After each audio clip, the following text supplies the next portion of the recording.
नमस्कार छात्रों। जैसा कि पहले आपको स्वर संधि पढ़ाई गई थी और स्वर संधि की परिभाषा, स्वर संधि के भेद और सभी भेदों के आपको उदाहरण अच्छी तरह से समझा दिए गए थे। जैसा नाम है वैसा इनका काम है। स्वर संधि में स्वर का स्वर से मेल होता है और व्यंजन संधि में व्यंजन का स्वर है या उससे व्यंजन से मेल होता है। जैसा कि आपके सामने व्यंजन संधि लिखी हुई है। व्यंजन मतलब जब व्यंजन का व्यंजन या स्वर के साथ मेल होता है तो वहां पर व्यंजन संधि होती है। जैसे जगत धन ईश, अब जहां पर जगत हलंत है, हलंत होगा तभी वो व्यंजन होगा, अन्यथा वह स्वर ही रह जाएगा। और आगे जैसा कि मैंने कहा कि या तो स्वर के साथ मेल हो, व्यंजन का स्वर के साथ मेल हो, या व्यंजन का व्यंजन के साथ मेल हो। अब इसमें स्वर संधि की तरह अलग अलग भेद नहीं होते बल्कि नियम होते हैं। जैसे नियम नंबर 1 होता है इसका। पहला नियम अगर हम चले तो पहले नंबर में हम सीधा उस पर चलते हैं कि उसको हम जल्दी से याद कैसे करें। याद करने का तरीका क्या है? देखो, कई जो अच्छे बच्चे होते हैं वो एक प्रश्न को दूसरे प्रश्न से जोड़ करके उन प्रश्नों को आपस में वो याद कर लेते हैं। जैसे मैं आपको बताऊं कि जैसे हम वर्ण की परिभाषा देते हैं तो वर्ण यानी भाषा की सबसे छोटी इकाई को वर्ण कहते हैं। वर्णों के सार्थक मेल को शब्द कहते हैं। तो जैसे कई बार बच्चों को मैं पढ़ाते पढ़ाते पूछता हूँ कि जैसे मान लो कै च ट तै प, क्या ये शब्द हुए, या ग ज ड द, क्या ये शब्द हुए? तो वो शब्द नहीं होंगे क्योंकि उनका अर्थ नहीं होता। तो उसी चीज को मैं यहाँ जोड़ रहा हूँ आपके सामने कि पहला नियम यह है कि कचट तब का गजड़ दब हो जाता है। उदाहरण के तौर पर देखिए नियम क च ट त और प, हलंत सबके लगाना है क्योंकि व्यंजन तभी बनेंगे। अगर हलंत नहीं लगाएंगे ना तो अन्य किसी स्वर की मात्रा न होने पर भी उसमें अ हमेशा बना रहेगा। जैसे अगर इसमें हलंत नहीं है तो इसमें अ बना हुआ है अभी भी, इसका मतलब इसमें स्वर है, तो फिर ये स्वर संधि का उदाहरण माना जाएगा। इसलिए आप इसको कभी चूके नहीं। व्यंजन संधि का सबसे बड़ा पहचानने का तरीका यह है कि वो हलंत है, इसलिए व्यंजन संधि को हल संधि भी कहते हैं। हल यानी हलंत। तो क च ट त प, कचट तब का गजड़ दब होना, ग ज ड़ द और ब, कचड़ तब का गजड़ दब होना। अब ये क्या है कचड़ तब का गजड़ दब होना? एक सीधा सीधा हम देसी तरीके से अगर इसको याद करें तो यानी कचड़ तब का ग ज ड दब, यानी ये पहला वर्ण है, वर्ग का पहला वर्ण। 5 वर्ग है क च ट त प, 1 2 3 4 और 5। इधर भी 1 2 3 4 और 5। ये नियम यह है कि अगर इधर क है तो उसका ग हो जाएगा, इधर च है तो उसका ज हो जाएगा, यानी वो जो व्यंजन वर्ण है अपने वर्ग का तीसरा व्यंजन हो जाएगा। दूसरे शब्दों में हम इसको यूं कह सकते हैं कि अघोष व्यंजन का सघोष व्यंजन हो जाएगा। अब देखिए यहां पर भी आप एक साथ 2 प्रश्नों को याद कर सकते हैं, अघोष और घोष व्यंजन। आपने पढ़ा होगा स्वर तंत्री में श्वास में कंपन के आधार पर व्यंजनों के भी 2 भेद होते हैं। वो भेद हैं अघोष और सघोष। अब अघोष कौन कौन से हैं ये नियम भी मैं आपको यहां सामने लिख देता हूं ताकि कचड़ तब का गजड़ दब होना। नियम नंबर 1 कचड़ तब का गजड़ दब होना। एक तो आपको इससे याद होने का बड़ा तरीका आसान होगा। दूसरा आप ये याद घोष व्यंजन का नियम एक ही है, नियम वो ही है। उसी नियम के अंतर्गत आप यहां लिख सकते हैं कि अघोष व्यंजन, अघोष व्यंजन। अब मैं अघोष व्यंजन क्या है, इस अघोष व्यंजन को भी साथ का साथ बताता हूं कि वर्ग का प्रथम व द्वितीय व्यंजन, प्रथम और द्वितीय व्यंजन। और साथ में इसमें जो अघोष व्यंजन होता है उसमें होता है स और स। हाँ, कभी कभी चूंकि आदत पड़ी हुई है कि हम हलंत लगाना भूल जाते हैं, तो बच्चों ये हलंत, ये लग गया हलंत, ये हलंत है, यहां पर हलंत है इसलिए हल संधि है। अब अघोष व्यंजन का सघोष, अघोष व्यंजन का सघोष। अब सघोष में कौन सा परीक्षा में, बड़े प्रतियोगी परीक्षाओं में भी कॉम्पिटिटिव जो एग्जाम होते हैं उसमें एक ऐसे प्रश्न बीच में से निकाल के पूछ लिए जाते हैं।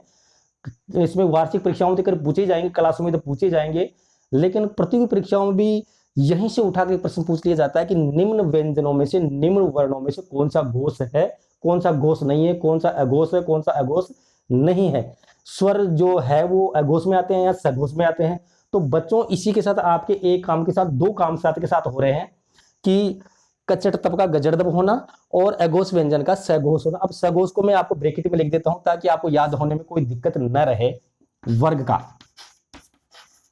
वर्ग का तीसरा, चौथा और पांचवा व्यंजन, साथ ही सभी स्वर, और इसके साथ ही ये र लव है, ये र ल और ये र लव और है। जैसे ये अघोष और सघोष है तो अघोष को पौरुष वर्ण कहते हैं, सघोष को मृदु वर्ण भी कहते हैं। परीक्षा में कंपटीशन में या कहीं पर भी ऐसे आपको पूछा जा सकता है कि मृदु व्यंजन क्या है, मृदु वर्ण क्या है, पौरुष यानी कठोर व्यंजन क्या है, सघोष क्या है, अघोष क्या है, अल्पप्राण क्या है, महाप्राण क्या है, और बड़े ही बारीकी से हम इनको छोड़ देते कि यार ये क्या काम के, लेकिन आगे जाकर के प्रतियोगी परीक्षाओं में वहां जाकर के दिक्कत हो जाती है। तो बच्चों देख लीजिए आप, एक ही साथ आपके दो काम हो रहे हैं। संधि के साथ साथ आपको स्वर तंत्री में कंपन के आधार पर वर्णों के जो भेद हैं वो भी याद हो रहे हैं कि अघोष भी मैंने आपको पढ़ा दिया, साथ का साथ सहघोष भी आप ले रहे हैं। और इस नियम से, इस नियम की और अच्छी तरह से व्याख्या हो रही है कि कचड़ तब का गजड़दब होना।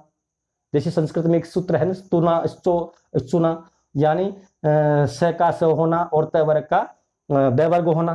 तो इस तरह से ये कई नियम एक साथ काम करते हैं और अच्छे बच्चे क्या होते हैं उनको एक साथ याद कर लेने से उनके उदाहरण और भी ज्यादा क्लियर हो जाते हैं।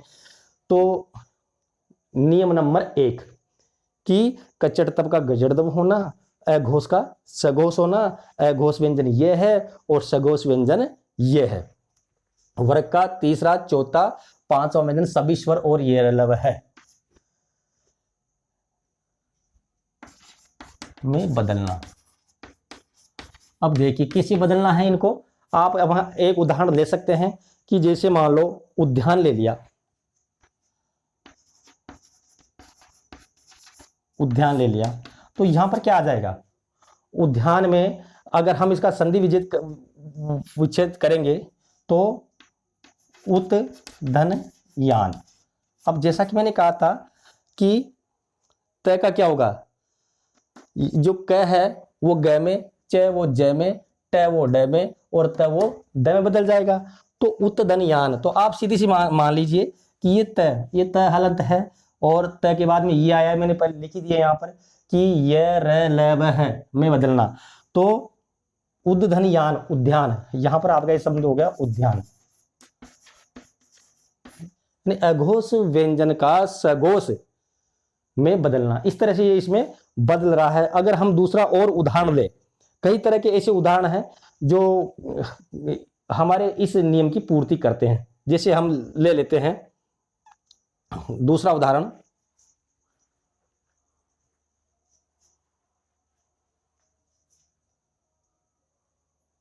उद्यान आपने देख लिया होगा।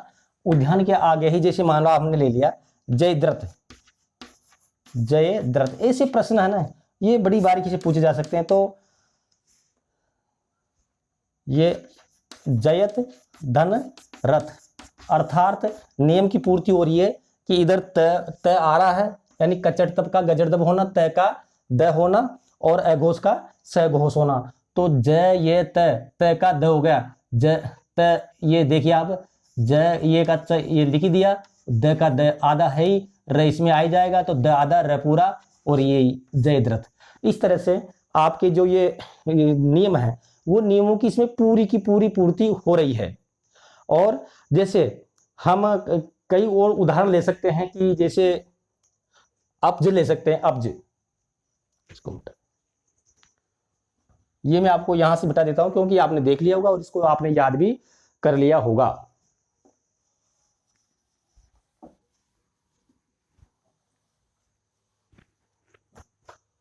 जैसे एक उदाहरण ले लेते हैं, हम दो शब्द लिखते थे, एक तो है अब्द और एक है अब्ज।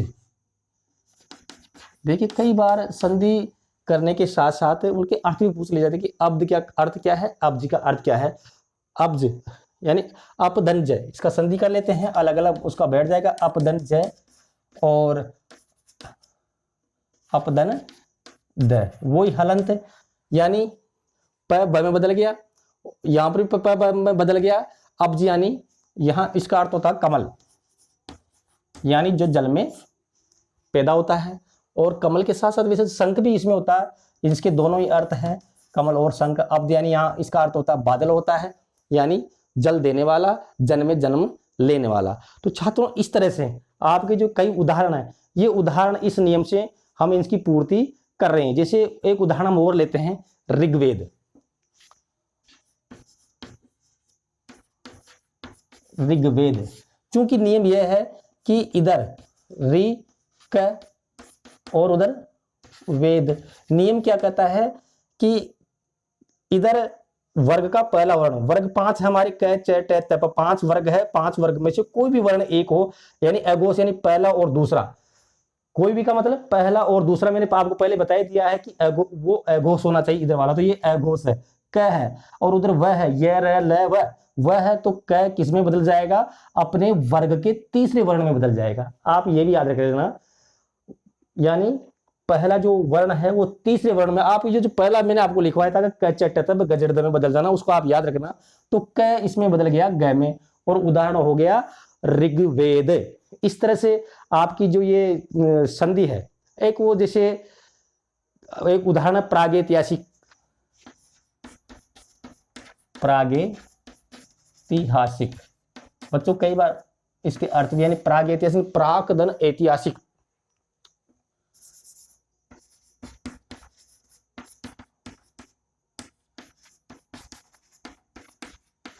अभी यहाँ पर ये ध्यान देख लेना कि यहाँ पर जब ए आया ना, इसका मतलब है कि यहाँ पर कई बार ये मात्रा भी लगा देते, तो ये मात्रा गलत होगी, क्योंकि यहाँ पर ए आया, इसका मतलब यहाँ पर आई की मात्रा होगी, ए आई, यानी 2 मात्रा होगी। तो प्राक धन ऐतिहासिक, वो क का ग में बदल जाना, प्रागैतिहासिक।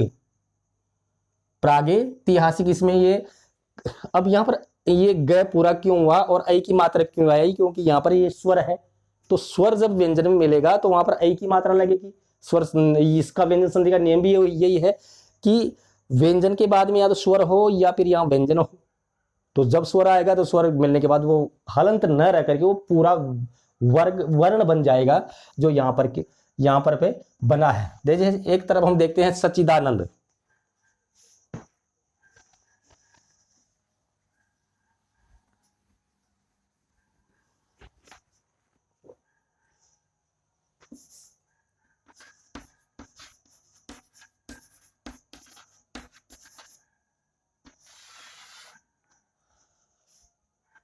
अब संधि करने पर, जैसे मान लो हमसे कोई वर्ण लिखने में गलत आ गया, तो जब हम संधि करेंगे तो हमारा हाथ वहां